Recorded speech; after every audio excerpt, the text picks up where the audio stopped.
Good morning प्यारे विद्यार्थियों। आज हम बीकॉम पार्ट सेकंड वित्तीय विश्लेषण के बारे में विशेष रूप से अध्ययन करेंगे। वित्तीय विश्लेषण की जो प्रक्रिया है उसके बारे में आज अपन अध्ययन करेंगे। तो सबसे पहले वित्तीय विश्लेषण का मतलब है कि किसी भी संस्था की जो पैसों और आर्थिक जो वित्त से संबंधित जो जितनी भी सूचनाएं हैं या स्थिति है उनको अपन मुख्य रूप से मजबूत करने के लिए जो वित्त की जो पैसों का आदान प्रदान है जो सप्लाई की जाती है उससे लिया जाता है कि एक संस्था के जितने भी कार्य हैं जितनी भी प्रक्रियाएं हैं उसके लिए पर्याप्त मात्रा में वित्त की व्यवस्था होना बहुत ही आवश्यक है।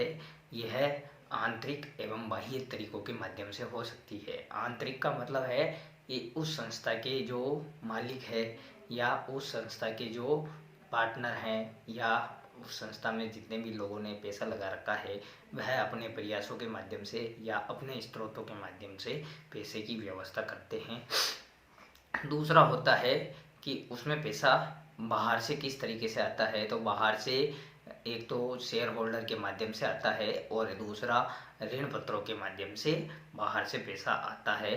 तो इस प्रकार से एक संस्था में वित्तीय स्थिति को सुदृढ़ करने के लिए दो प्रकार से पैसों की व्यवस्था होती है। अब अपन पढ़ेंगे जो वित्तीय विश्लेषण है उसके क्या क्या उद्देश्य हो सकते हैं। उद्देश्य का मतलब है कि वो अपने को कहाँ तक वो स्थिति ले जा सकती है। तो सबसे पहले तो है कि कार्य क्षमता का विश्लेषण करना। उस संस्था की जो वित्तीय स्थिति है उसको सुधारने के लिए वहाँ पे जितने भी व्यक्ति कार्य करते हैं उनकी कार्य क्षमता में अपन विस्तार करके उनको सुदृढ़ करके अपन अधिक मात्रा में उत्पादन करके वित्तीय स्थिति को अपन सुधार सकते हैं। दूसरा है उपार्जन क्षमता का जो विश्लेषण है वो करके कि किस तरीके से धन से अपन धन कमा सकते हैं कि इतना पैसा लगा करके अपन इतना पैसा कमा सकते हैं उपार्जित कर सकते हैं। तो उसके माध्यम से भी वित्तीय विश्लेषण को सुधारा जा सकता है। इसके अलावा है संस्था की दीर्घकालीन एवं मध्यकालीन जो शोधन क्षमता है उसका विश्लेषण कि अपन जो पैसा लगा सकते हैं वो कितने समय तक के लिए लगा सकते हैं। अगर अपन बहुत लंबे समय तक के लिए लगा सकते हैं उसके बदले में अपने को अर्जन करना पड़ता है या अपन उसको पैसा लगा करके तुरंत ही 5-6 महीनों में या साल भर में उससे पैसा अपन अर्जन करना प्रारंभ कर सकते हैं।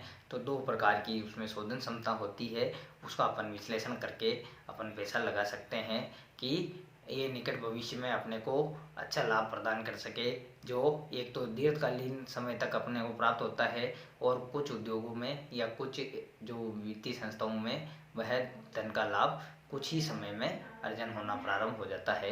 तो इस तरीके से अपन अलग अलग समय के लिए इसमें विश्लेषण करते हैं सर। और इसके ऋण क्षमता का अनुमान एक जो संस्था होती है वो कितने समय तक ऋण ले सकती है। ऋण लेने का मतलब है कि अपन कहाँ कहाँ से किस मात्रा में कितना पैसा एकत्रित कर सकते हैं जिसके माध्यम से अपन उसमें पैसा लगा करके अपन उससे लाभ अर्जित करें और जिन्होंने से भी अपन ने ऋण लिया है उसको वापस अपन समय पर चुकाएं। तो एक तरीके से ऋण जो लेने की अपनी क्षमता है उसका अपन इस वित्तीय विश्लेषण में अध्ययन करके अपन जो ऋण लेते हैं उसको अपन चुकाने का प्रयास करते हैं। यह नहीं हो कि अपन ऋण भी ले ले और समय पर नहीं चुका पाए जिससे अपने व्यवसाय को अपन को बंद करना पड़े। इसलिए अपन उससे पहले उसका प्लान करते हैं नियोजन करते हैं और उसका विश्लेषण करके ही उसमें पैसा लगाते हैं। भावी प्रगति एवं विस्तार के बारे में वित्तीय स्थिति का ज्ञान हर व्यापारी या हर व्यवसायी यही चाहता है कि मेरा जो व्यवसाय है वह फले फूले। कोई भी व्यक्ति ये नहीं चाहेगा कि मैं लाभ नहीं कमाऊं और केवल घाटे ही घाटे में सौदा करूं, ऐसा कोई व्यक्ति नहीं चाहता है। तो उसकी भावी प्रगति के बारे में अपन विश्लेषण करते हैं कि अपन किस तरीके से पैसा अर्जन करेंगे।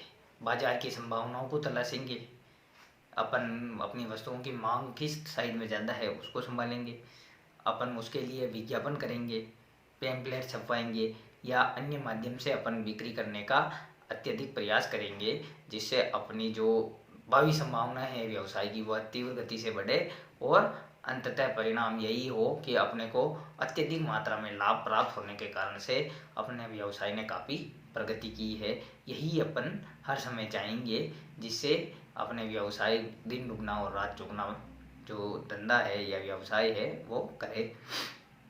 इसके अलावा है उद्योग की अन्य फर्मों की वित्तीय कुशलता के बारे में भी जांच करना। बहुत सी बार क्या होता है, व्यक्ति एक व्यवसाय से दो से तीन से पाँच इस प्रकार से वह धीरे धीरे शाखाओं का विस्तार करता जाता है, तो उसकी नज़र सभी शाखाओं पर रहती है। ऐसा नहीं है कि वह एक दो शाखाओं पर ही ध्यान दे, सभी शाखाओं पर। तो सभी जो उसकी फर्म हैं या अन्य शाखाएं हैं, उनकी वित्तीय कार्यकुशलता किस प्रकार से है। यदि दो संस्थाएं अत्यधिक लाभ में चल रही है और तीन संस्थाएं घाटे में चल रही है, तो वो उस लाभ में कमी कर सकती है, या उस लाभ की पूर्ति के बावजूद भी अपने को पैसा चुकाना पड़ता है, तो उन संस्थाओं को या तो अपने को बंद करने में फ़ायदा है, या उसको भी उससे अटैच करके उसको अत्यधिक मात्रा में आगे ले जाने का प्रयास करना होता है। तो इस तरीके से जो एक फर्म है उससे अपन ने जो फर्में स्थापित की है, धीरे धीरे उन फर्मों को भी अपने को उसी तरीके से प्रगति की राह पर ले जाना है जिस तरीके से अपन शुरू में उन संस्थाओं को ले गए हैं। अब अपन पढ़ेंगे, ये तो थे वित्तीय विश्लेषण के प्रमुख उद्देश्य। अब अपन पढ़ते हैं वित्तीय विश्लेषण की प्रक्रिया। तो इसकी अलग अलग तरीके से प्रक्रिया होती है। उसमें सबसे पहले तो है वित्तीय विश्लेषणों की पुनर्रचना करना। सर्वप्रथम वित्तीय विश्लेषण की रचना करने के लिए अपन लाभ हानि को ज्ञात करते हैं कि एक संस्था ने पूरे वित्तीय वर्ष के दौरान कितना लाभ कमाया है या कितनी हानि हुई है। अगर अपना लाभ शुरू जो प्रथम वर्ष है उसमें अगर अपन थोड़ा कम होता है, तो द्वितीय वर्ष में अपन बिक्री को बढ़ा करके लाभ को बढ़ाने के बारे में सोचते हैं।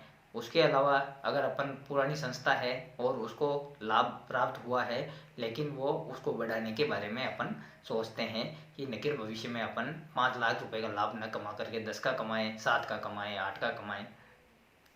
अगर करोड़ों में है तो उसको ज़्यादा करो, क्योंकि आने वाले समय में कंपटीशन बढ़ेगा, तो अपन अपने पैर जमाने के लिए अच्छी क्वालिटी में फिर उसको बेच करके लाभ कमा सकते हैं। तो वर्तमान में अपन उसको ज़्यादा से ज़्यादा लाभ कमाने के बारे में सोचेंगे। संख्याओं का सन्निकटन।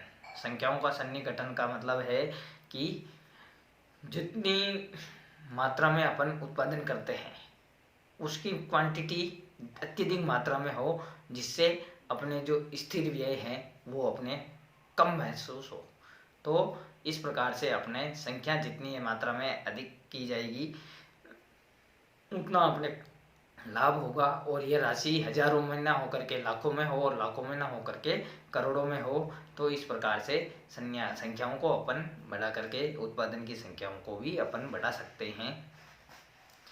विभिन्न अवयवों में संबंध स्थापित करके, जो विभिन्न अवयव होते हैं जैसे कच्चा माल है, विज्ञापन है, उसके लिए मशीनरी है, मशीनरी से संबंधित तकनीकी ज्ञान है, उसके अलावा प्रबंधक की क्षमता है, वहाँ पे काम करने वाले लेखेपाल हो, ये सभी प्रकार की जो अपने उत्पादन की जो जानकारी रखने वाले हो, इस तरीके से सभी प्रकार के जितने भी वहाँ पे जो तत्व होते हैं एक संस्था के लिए, जितने भी अवयव होते हैं, उन सब में अपन समन्वय बना करके उसमें सामंजस्य स्थापित करने का काम करें, जिससे उनके बीच संबंध भी मधुर हो और अपने जो कार्य है वो या काम करने की उनकी क्षमता है उसमें भी अपन पूर्णतया विस्तार कर सके, जिससे निकट भविष्य में अपने व्यवसाय के प्रति वह सावचेत होकर के कार्य करे और अब उस संस्था में काम करने वाले व्यक्ति उसको अपनी ही संस्था मान करके काम करे। उनको पता रहे कि अगर संस्था को अच्छा लाभ होगा तो वह अपने को भी उसमें से प्रॉफिट में से हिस्सा देंगे। समय समय पर अपना वेतन में बढ़ोतरी होगी, दिया जाने वाला जो बोनस है या और अन्य उपहार है वो भी अपने को दिए जाएंगे। तो इस प्रकार से उनमें आपसी सामंजस्य स्थापित करके अपन अपने व्यवसाय की जो क्षमता है उसको बढ़ा सकते हैं। तो इस प्रकार से आज अपन वित्तीय विश्लेषण की जो प्रक्रिया है, उद्देश्य है, उनके बारे में जाना। कल अपन नेक्स्ट टॉपिक के साथ पुनः अध्ययन करेंगे। आज के लिए बस इतना ही।